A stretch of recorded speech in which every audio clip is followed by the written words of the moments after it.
Un pasaje que causa cierta extrañeza es la del apóstol Pablo diciendo que la mujer se salvará engendrando hijos. Este pasaje ha sido muy controversial por sí mismo y las discusiones han hecho que su significado se separe del contexto al que pertenece, es decir, los versículos anteriores sobre el silencio de la mujer. Desafortunadamente, una mala interpretación causada por la influencia mundana de marginar a la mujer hace que algunas iglesias evangélicas reduzcan a la mujer a la casa, a cuidar de los hijos. No es malo que una dama dedique toda su iniciativa y creatividad al rol de la maternidad si así lo desea, pero ciertamente no es lo que el apóstol Pablo dice aquí. Tampoco es malo que algunas hermanas, creyendo que su lugar es en la casa, a veces se resignan a renunciar voluntariamente a su liderazgo por un sentido de obediencia a Dios. Pero realmente no es la voluntad de Dios que renuncien a sus ideales y a sus sueños de autorrealización, aun cuando lo hagan por agradarle a Él. La mujer se salvará engendrando hijos. ¿En serio? Primera de Timoteo 2:15. Pero se salvará engendrando hijos si permaneciere en fe, amor y santificación con modestia. Al igual que la supuesta prohibición a la mujer a enseñar y a ser líder en Primera de Timoteo 2:10, este versículo también es el único en toda la Biblia que habla de la mujer engendrando hijos para salvarse. Y según las normas de la hermenéutica bíblica, no es correcto basar una doctrina en un solo versículo. Y esto no es mero capricho de los estudiosos bíblicos, sino que es una pauta que la misma Biblia establece, en el que al menos con 2 o 3 lugares de referencia, la Biblia construye un principio espiritual. Por tanto, basados en un solo versículo, no se puede decir que la mujer para ser salva debe ser madre y ama de casa. Lamentablemente, este principio hermenéutico no ha detenido a algunos líderes cristianos para desarrollar enseñanzas andróginas. Ha habido quienes, basándose en 1 Corintios 4:15, argumentan que la palabra engendrar significa evangelizar, es decir, convertir a las personas a Cristo, pues Pablo dice, en Cristo Jesús yo os engendré por medio del evangelio. El problema con esta interpretación es que el texto de 1 Timoteo 2:15 literalmente dice engendrar hijos, refiriéndose explícitamente a la maternidad. Antes de dar el significado exacto, revisemos 3 interpretaciones incorrectas de este versículo que ha sido llevado por algunos a niveles extrabíblicos. Número 1. María, la nueva Eva, es modelo de maternidad. El apóstol Pablo, en cuanto a la nueva creación, hace un contraste entre Adán y Cristo mediante los opuestos de pecado y justicia, muerte y vida, condenación y salvación recibidos por cada uno de ellos. Esta comparación por contraste la retoma el catolicismo por la referencia del apóstol Pablo a Timoteo en los versículos anteriores sobre la creación y el pecado de Adán y Eva en el Edén, pero se extralimita al aplicar esta comparación con Eva y María, desarrollando la idea de María como la nueva Eva. Según el catolicismo, por su obediencia, María trae la salvación a las mujeres, incluida Eva, y a la vez María pasa a ser el ejemplo de maternidad y de una virginidad que concluye en ascetismo. Se trasluce aquí la doctrina base de todos los cultos paganos a las diosas vírgenes aplicados a la figura de María como un fallido intento del catolicismo por cristianizar estas falsas creencias. De esta manera, el catolicismo concluye falsamente que no solo Cristo salva, sino que también María, y que toda mujer ha de amoldarse a la imagen de María como esposa ideal y madre abnegada, aunque siempre virgen. En primera instancia, este razonamiento presupone que la mujer, como nada puede y nada sabe, no es posible que asuma papeles ni en la enseñanza, ni en el liderazgo, ni en el ejercicio de la autoridad en la iglesia. Por lo mismo, su lugar está en la casa. y termina imponiendo como correcto el sistema patriarcal, en contraposición con el mensaje libertario de la fe cristiana. Pero el mensaje del Señor Jesús es una fe liberadora que motiva a las mujeres a predicar y enseñar en el culto público y a participar como líderes, pastoras, evangelistas, profetisas y como apóstoles. Esta participación de la mujer cristiana es una crítica al rol doméstico establecido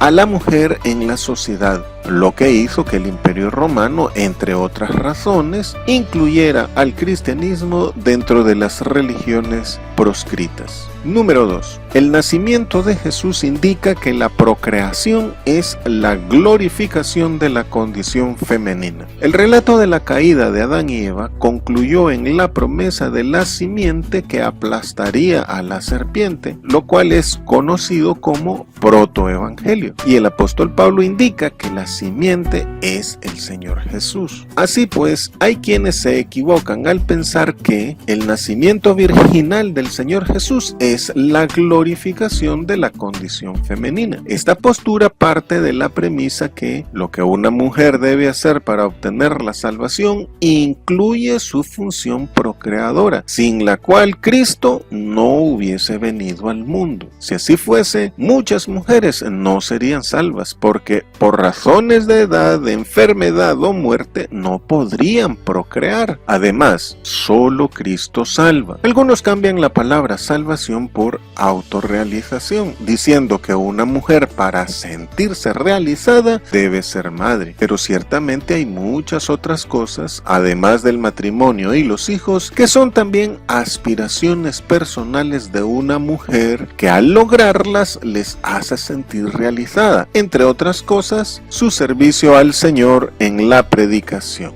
Número 3. Toda mujer se librará del engaño del diablo si se guarda en su función de madre y sin meterse en lo que no le corresponde como mujer. Este punto de vista, intentando suavizar el texto, cambia el sentido de salvar con librar, pero mantiene a la mujer sin la opción de desenvolverse en otros campos diferentes al de ama de casa. No obstante, el apóstol Pablo claramente se refiere a la salvación cristológica. Es imposible que el apóstol diga que una mujer evita inconvenientes espirituales si se limita a ser ama de casa. Ya la Biblia ha establecido que no somos salvos por obras, es decir, no depende de lo que hagamos o dejemos de hacer. Y esto es así para que nadie se gloríe. Si la salvación de la mujer dependiera del parto y de ser una excelente ama de casa, ¿qué pasaría con las mujeres estériles o con las solteras? ¿No se podrían salvar? ¿Será que solo las mujeres casadas están libres del engaño del diablo? ¿Será cierto que el diablo no puede engañar a las amas de casa?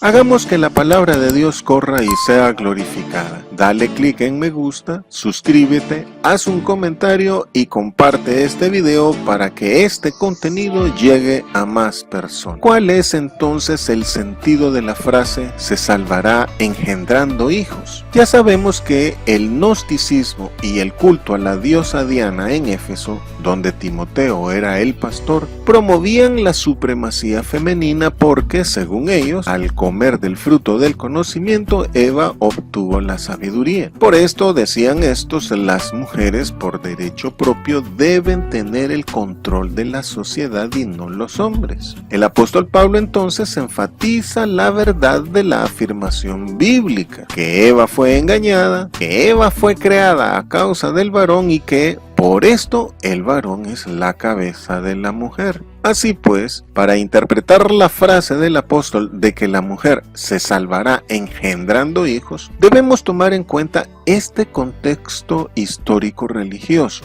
Por tanto, esta afirmación paulina sigue relacionada con el culto a la diosa Diana y más específicamente a la variante de este culto que es el de la diosa Artemisa. Uno de los símbolos más vistosos de Artemisa era que vestía una túnica corta como desafío a las leyes de modestia, lo cual resultaba escandaloso para aquella época. Otra característica de esta diosa es que era considerada virgen, no por ausencia de sexo, pues era una diosa madre, sino por ser soltera. Es que a la soltería le llamaban virginidad.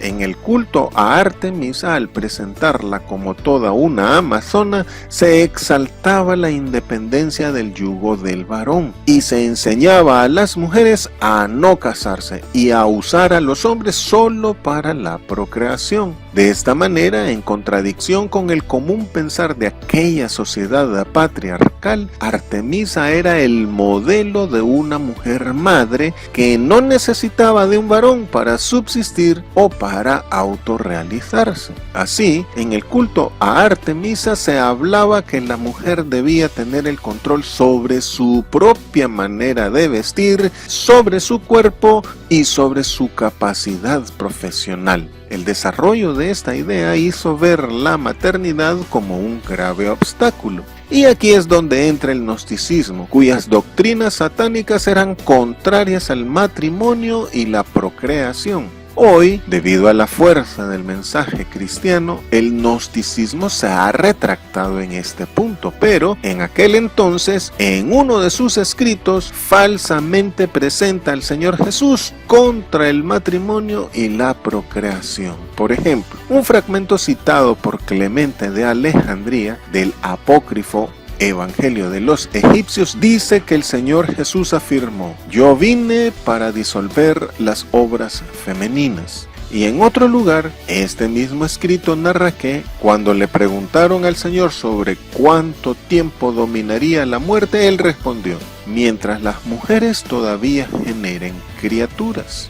El gnosticismo cree en la reencarnación y la salvación gnóstica consiste, en parte, en la liberación de esa cadena de nacimientos y muertes sucesivas. Y según el gnosticismo, una forma de detener la reencarnación es evitando los nacimientos.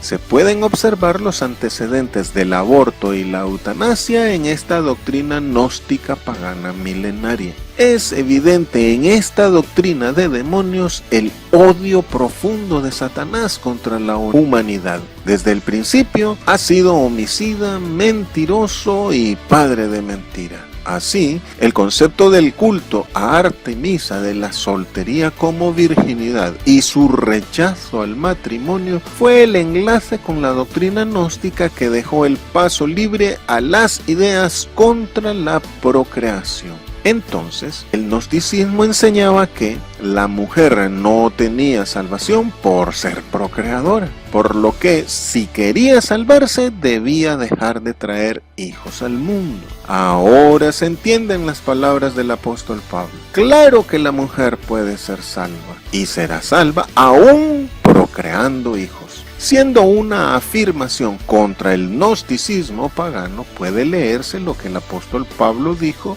así: en Cristo toda mujer se salva aunque engendre hijos, o bien será salva aún engendrando hijos. Eso sí, luego de confesar de corazón que Jesucristo es su Señor y ser salva, la mujer debe permanecer en fe, amor y santificación con modestia. De esta manera, este versículo es tan solo un llamado a las mujeres a permanecer en la fe de Cristo y a vivir una vida santa, preservando su dedicación al Evangelio cristiano y no escuchando a los falsos maestros.